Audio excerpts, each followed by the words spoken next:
10 años. Ese era el número.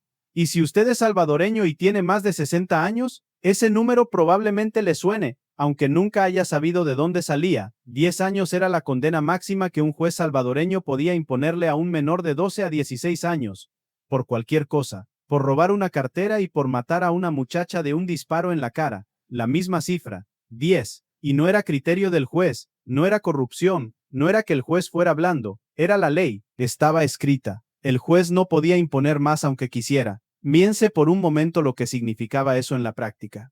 Significaba que una madre enterraba a su hija de 16 años, iba al juzgado meses después, se sentaba en esa banca de madera con el pañuelo en la mano, escuchaba la sentencia y hacía la cuenta ahí mismo, en silencio, mientras el juez seguía hablando. Estamos en 2003, 10 años. Sale en 2013. Yo voy a tener 58. Voy a estar viva. Voy a ir al mercado y me lo voy a encontrar.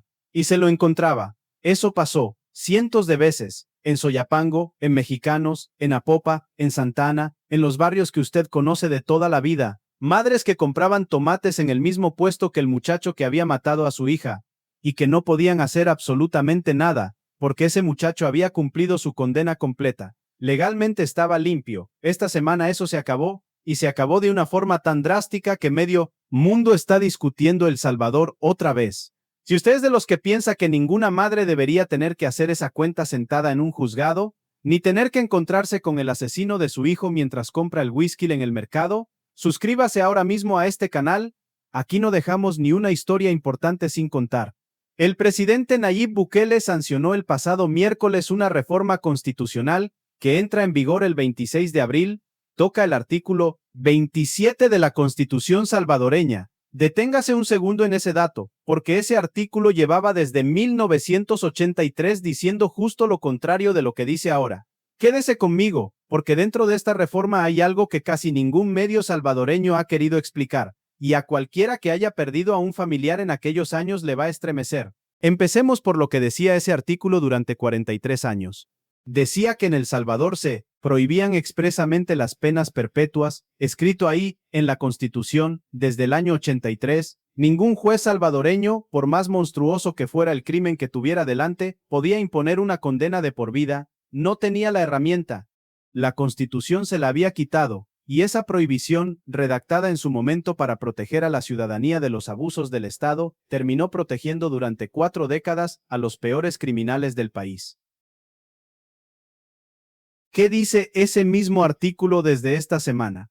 Cabe en una línea, y esa línea le da la vuelta a 43 años de historia jurídica salvadoreña. Misen dice que la pena perpetua se impondrá a los homicidas, a los violadores y a los terroristas, así de directo, sin matices. La Asamblea Legislativa lo aprobó el 17 de marzo con 59 votos de 60 posibles, sin debate previo, sin estudio en comisiones, en una sola sesión. Misen Ahora dígame usted a partir de qué edad cree que se aplica esa pena. Piénselo antes de que se lo diga porque la respuesta es la que ha puesto a discutir a medio continente. A partir de los 12 años. Léalo despacio porque no es un error de lectura. 12 años. Un niño de 6º grado. La reforma establece que un menor de 12 años en adelante, si comete homicidio, feminicidio, violación, terrorismo o pertenencia a estructuras pandilleriles, puede recibir prisión perpetua. Y se aplica igual si fue autor material o si fue cómplice. La misma vara para el que apretó el gatillo y para el que vigiló la esquina mientras el otro apretaba.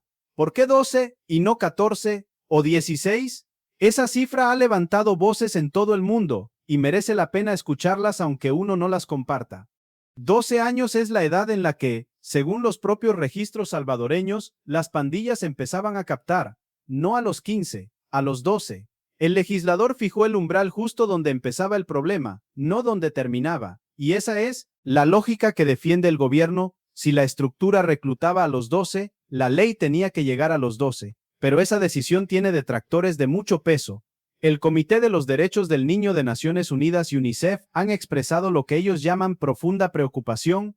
Su argumento es que el encierro prolongado de un adolescente produce daños psicológicos irreversibles y que un niño de 12 años no tiene el desarrollo cerebral suficiente para comprender del todo las consecuencias de sus actos. Organizaciones de derechos humanos han recordado, además, las denuncias de detenciones arbitrarias documentadas durante el régimen de excepción. ¿Qué responde el gobierno salvadoreño a todo eso?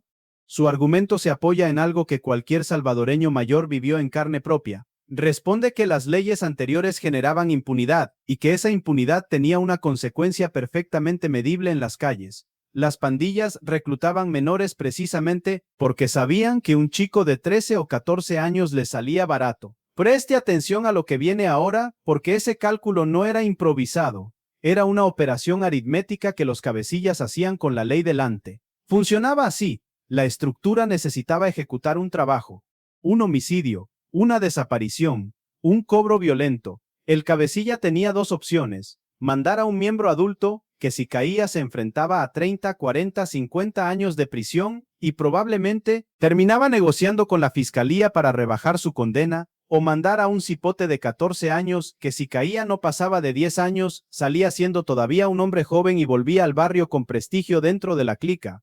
La cuenta se hacía sola, y por eso, durante 2 décadas, los que aparecían disparando en los pasajes de El Salvador tenían cada vez menos edad. No era casualidad. Era una decisión de gestión de riesgo tomada desde una celda basada en el texto exacto de la Ley Penal Juvenil. Uy, aquí hay algo que hay que decir con todas sus letras, porque casi nadie se atreve a decirlo en voz alta. Esos niños también fueron víctimas. Fueron captados a los 11, a los 12 años. Muchos con hambre en casa. Muchos sin padre, porque el padre se había ido al norte o lo habían matado en los años de la guerra. Muchos sencillamente amenazados. O entras o le pasa algo a tu mamá. Y la misma ley que pretendía protegerlos por ser menores terminó siendo el argumento por el que las pandillas los eligieron a ellos y no a un adulto. Esa es una de las tragedias más silenciosas de El Salvador de aquellos años, y explica por qué esta reforma genera opiniones encontradas incluso entre gente que perdió a un familiar. Vamos ahora con la letra pequeña porque estamos entrando ya en la parte más importante de este video. Y aquí va la primera trampa. ¿Está usted seguro de que sabe lo que significa la palabra perpetua en el texto salvadoreño? Porque no significa exactamente lo que la gente entiende cuando la escucha. La reforma establece una revisión obligatoria de la condena. Y además modifica algo que a primera vista parece un detalle administrativo, pero que en la práctica lo transforma todo. Muy pocos han explicado qué les pasa a los juzgados de menores el 26 de abril, y es uno de los cambios más profundos de toda la reforma. Desaparecen como tales. Los antiguos juzgados de menores se convierten en tribunales de lo criminal. Ya no son juzgados especializados con una lógica de reinserción y de protección del adolescente, pasan a ser tribunales criminales ordinarios, con el mismo peso que los que juzgan a los adultos. Y son esos mismos tribunales los que quedan obligados a revisar cada 5 años si un condenado a perpetua puede pasar a un régimen de libertad controlada. Cambió el nombre, cambió la naturaleza del tribunal, y cambió la mentalidad con la que un juez se sienta a mirar el expediente de un muchacho de 16 años que mató a alguien. ¿A partir de cuántos años empieza esa revisión? Aquí están los números que sostienen toda la reforma. Para un menor condenado a perpetua, la primera revisión llega a los 25 años de cárcel cumplidos, para un adulto, a los 30, para un adulto condenado por varios delitos, a los 35, y para los delitos con agravantes, a los 40 años de prisión. Ahí está el verdadero cambio. Fíjese bien en la diferencia. Antes, aquel muchacho de 15 años que mató a la hija de esa madre salía en 10 años como máximo. Ahora, el mismo caso, con la misma edad, no tiene ni siquiera derecho a que le revisen el expediente hasta que hayan pasado 25. Y revisar no significa salir. Significa que un tribunal se sienta a estudiar si merece o no un régimen controlado. Puede decir que no, y puede seguir diciendo que no cada 5 años hasta el final. 10 años frente a 25 antes de la primera revisión. Ese es el tamaño real de lo que se firmó esta semana. Para una madre salvadoreña, esa diferencia no se mide en años, se mide en si va a tener que cruzarse o no con el asesino de su hija en el mercado. Si no hay demás. Para los delitos que no entran en la categoría de perpetua, extorsión, secuestro, robo agravado, el internamiento máximo para un menor se fija en 15 años. Y el régimen de libertad controlada se restringe, solo se permite a quienes hayan cumplido el mínimo establecido y además reúnan otras condiciones adicionales. La puerta no se cierra del todo, pero le ponen 3 cerrojos donde antes había uno. O aguante conmigo un poco más, porque ya estamos llegando a lo que le anuncié al principio. Antes hace falta entender qué ocurre el 26 de abril. Ese día entra en vigor el nuevo texto constitucional. Ese día los juzgados de menores dejan de existir con ese nombre y arrancan como tribunales de lo criminal. Y ese día, cualquier delito de homicidio, feminicidio, violación, terrorismo o pertenencia a estructuras pandilleriles cometido en territorio salvadoreño, sin importar si el autor tiene 12 años o 40, entra directamente bajo el nuevo marco. La reforma arrastró además cambios en otras leyes que vale la pena enumerar: el Código Penal, el Código Procesal Penal, la Ley Especial Integral para una Vida Libre de Violencia para las Mujeres, la Ley Especial contra Actos de Terrorismo, la Ley Penal Juvenil y la Ley Orgánica Judicial. 6 cuerpos legales tocados de una sola vez. No fue un retoque, fue una reconstrucción completa del sistema penal salvadoreño y se hizo en cuestión de semanas. Gubulo hará Salvadore. Y ahora sí, aquí llega lo que le prometí. Si usted perdió a alguien en aquellos años, respire hondo antes de escuchar esto, porque es la parte que casi ningún medio salvadoreño ha contado con la claridad que merece. Gubulo hará Sabado. La ley penal en El Salvador y en prácticamente todo el mundo occidental, no se varas mi garato, aplica hacia atrás cuando perjudica al acusado. Es un principio que la propia Constitución salvadoreña recoge en su artículo 21. Una persona solo puede ser juzgada con la ley que estaba vigente el día en que cometió el delito, y eso significa una cosa concreta, dura, sin adornos. Significa que esta reforma no le devuelve absolutamente nada a las madres que ya enterraron a sus hijos. El muchacho que mató en 2003 y salió en 2013 no vuelve a la cárcel. La sentencia dictada bajo la ley vieja se queda como está. Esta reforma no rescata ni un solo caso del pasado. No reabre ni un solo expediente cerrado. Las madres que hicieron aquella cuenta terrible sentadas en la banca del juzgado siguen hoy en el mismo sitio donde estaban entonces. ¿Cuántas madres salvadoreñas están hoy en esa situación? Ese es el número que ningún ministerio ha publicado nunca con claridad. Amarla Ampina son las madres de las 2 décadas más sangrientas de la historia moderna del país. Las que enterraron entre el año 2000 y el 2022, cuando El Salvador llegó a ser señalado como el país más violento del mundo sin estar en guerra. Miles de expedientes, miles de sentencias dictadas bajo un techo de 10 años. Y detrás de cada una señora que hoy tiene 60, 65, 70 años, que sigue poniendo flores un día concreto del calendario y que esta semana ha visto en las noticias que su país cambió una ley que llega demasiado tarde para ella, Virinambando. Y sin embargo aquí es donde esta historia deja de ser solamente dolor, porque hay algo que esas mismas madres sí consiguieron, y ninguna ley se lo va a poder quitar. Consiguieron que no le vuelva a pasar a la siguiente, porque esta reforma no nació en un despacho, nació de 30 años de funerales, de madres que fueron a los juzgados a escuchar sentencias de 10 años y salieron a la calle a contarlo, de familias que denunciaron cuando denunciar costaba la vida, de esa presión acumulada, silenciosa, durante 3 décadas enteras, en un país donde la impunidad se había vuelto costumbre.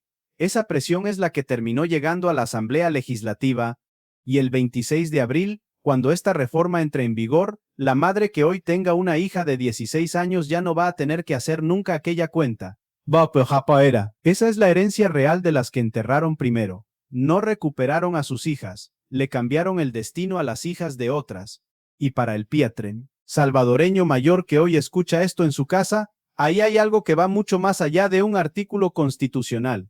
Cualquier abuela que haya rezado durante 20 años pidiendo justicia sabe que las respuestas de Dios no siempre llegan en la forma en que uno las pidió.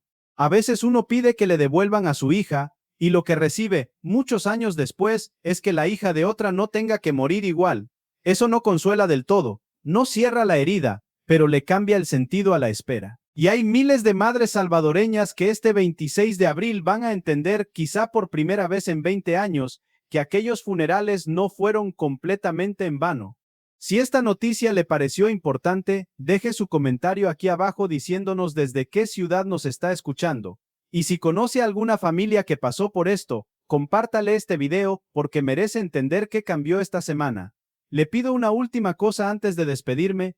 El 26 de abril esta reforma entra en vigor y a partir de ese día van a empezar a dictarse las primeras sentencias bajo el nuevo marco.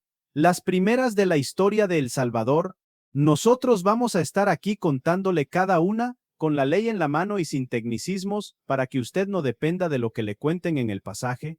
Si quiere acompañarnos en ese camino, suscríbase. Le toma un segundo y a nosotros nos permite seguir haciendo este trabajo. Que Dios los acompañe. Nos vemos en el próximo video.